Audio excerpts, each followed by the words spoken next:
Voy a empezar saludando a Pedro Gaite, es economista. Bueno, justamente para saber cómo fue tu interpretación, Pedro, qué lectura hiciste del mensaje del presidente del día de ayer. Nuria soy. Buenas tardes, ¿cómo va? Hola, buenas tardes, ¿cómo están? Bien, muy bien. Bueno, contanos un A poquito lo que ver, viste. sí, creo que más que analizar el discurso de ayer, tiene más sentido analizar el presupuesto en sí, los números concretos. A eso Creo voy que ahí igual. hay dos aristas para analizar. Sí, por un lado, las proyecciones macroeconómicas que están incluidas en el presupuesto Ujú. y después lo que está previsto gastar en cada una de las partidas. En términos de las proyecciones, que creo que es algo que en general ocurre, son la realidad muy inverosímiles, digo, tanto en términos del crecimiento económico proyectado para este año y para el próximo, que creo que está muy sobreestimado, la dinámica de la inflación, la dinámica del dólar, creo que es algo que suele ocurrir, en general se subestima la inflación también para tener más recursos para gastar con discrecionalidad, pero más allá de que creo que no son certeras las proyecciones, creo que el mensaje que baja el presupuesto es nuevamente errado en términos de a los que creo busca hablarles el gobierno con el presupuesto, que es al mercado. ¿Y por qué digo esto? Porque se sigue poniendo mucho el énfasis en el equilibrio fiscal y muy poco énfasis en la dinámica del sector externo. Digo, la proyección del dólar, que para este año ya está incluso por debajo del valor que tiene el dólar hoy, e incluso para el año que viene Ujú. cerraría en un valor, según la proyección del presupuesto, inferior al que ya tenemos en la actualidad. Lo que está marcando un poco es que el gobierno está dispuesto a seguir apreciando el tipo de cambio, y eso lleva, por ejemplo, a proyecciones en términos de sector externo que proyectan un déficit comercial de bienes y servicios de casi 6.000 millones de dólares.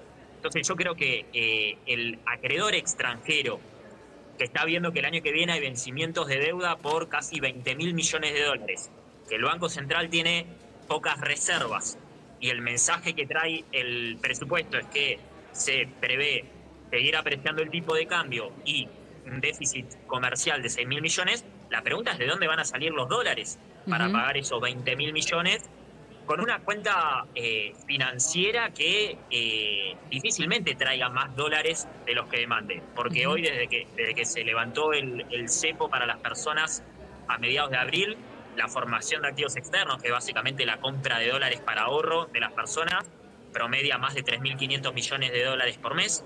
La inversión extranjera, la realidad es que está en mínimos históricos.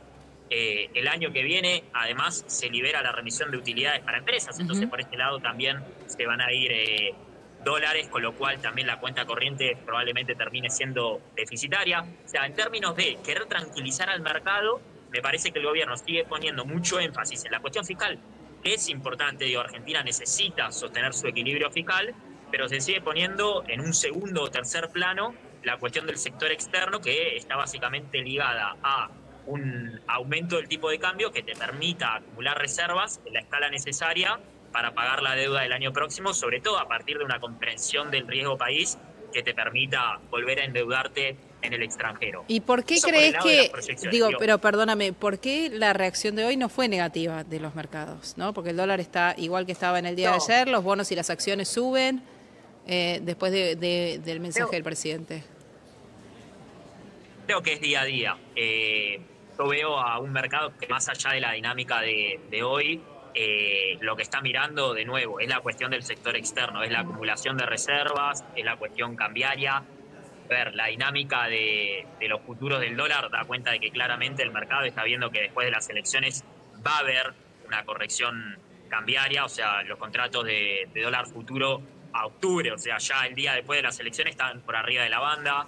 Entonces creo que es día a día. Yo veo difícil que de acá a las elecciones el tipo de cambio, más allá de que hoy puede ser que esté más tranquilo, no toque el techo de la banda, y ahí creo que la pregunta relevante es cuántos dólares en definitiva va a vender el Banco Central para sostener ese dólar, pero veo realmente muy difícil que después de las elecciones no haya un reseteo de la política cambiaria. En la lectura del gobierno creo que está quizás la idea de que con un buen resultado electoral se estabilice el frente cambiario, empiecen a llegar las inversiones y demás, pero creo que es un escenario demasiado optimista. Yo veo muy complejo que el día después de las elecciones no haya algún tipo de cambio en el régimen cambiario, porque de nuevo, al gobierno lo que le importa sobre todo es poder pagar la deuda el año próximo, y con este nivel de tipo de cambio, con esta dinámica del sector externo, no podés acumular las reservas para poder hacer frente a estos compromisos. Entonces me parece que el gobierno, el mensaje que da con el presupuesto es erróneo en ese sentido, es seguir poniendo mucho el foco en el plano fiscal y ninguneando la importancia de la acumulación de reservas, no solo para pagar la deuda, que creo que es en definitiva lo que más le importa al gobierno, sino también para garantizar el normal funcionamiento de la economía, porque digo, este dólar está contenido a base de tasas de interés por las nubes, encajes bancarios que son prohibitivos, intervención muy fuerte también en el mercado de futuros. Ahora, si se suma la venta de dólares del Banco Central o el Tesoro, también es una pésima señal. Entonces, creo que desde ese lugar el mensaje a partir de las proyecciones económicas es erróneo.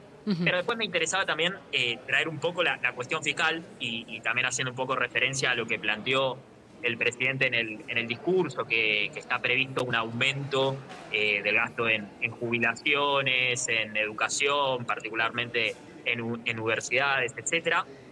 Creo que acá la trampa, que digo, no es propia solo de este presupuesto, sino que es algo que se hace en general, es subestimar la inflación para que el aumento nominal esté por arriba de la inflación proyectada, pero que si después la inflación está por arriba de ese valor, te deja un gasto que en definitiva termina estando por debajo de la inflación real.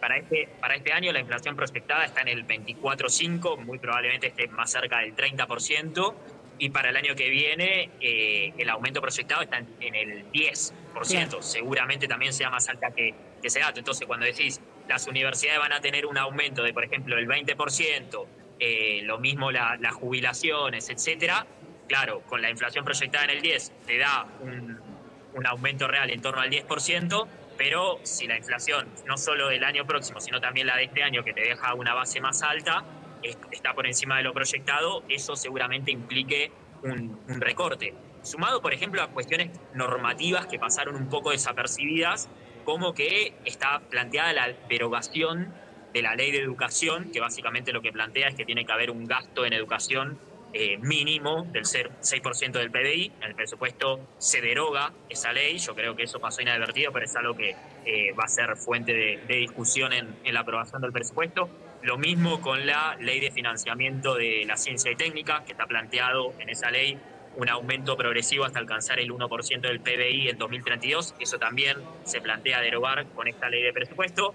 Entonces me parece el presupuesto no contempla ninguna erogación por ley para universidades, es lo que decís. Exacto, allana de alguna manera el camino para tener un ajuste mayor. Porque si la inflación termina siendo mayor a la proyectada y hay un ajuste real en la educación, en ciencia y técnica, hay una ley que te ampara, más allá de que el gobierno viene incluyendo ciertas leyes en términos del gasto, incluso también con las transferencias a las provincias, etcétera, pero por lo menos hay una ley que ampara para que ese gasto no caiga más. Bueno, si se derogara esa ley, ya directamente ni siquiera quedaría ese escudo, por decirlo de alguna manera. Entonces creo que cuando uno analiza un poco más los datos, sigue siendo un presupuesto de ajuste, incluso en las partidas más sensibles en términos de el conflicto social que están generando en la actualidad, jubilaciones, el financiamiento a universidades, a la educación, etcétera,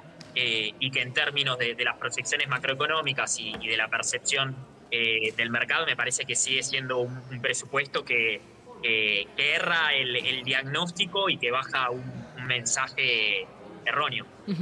Bien, Pedro Gaite, economista, gracias por pasar por Canales. No, gracias a ustedes.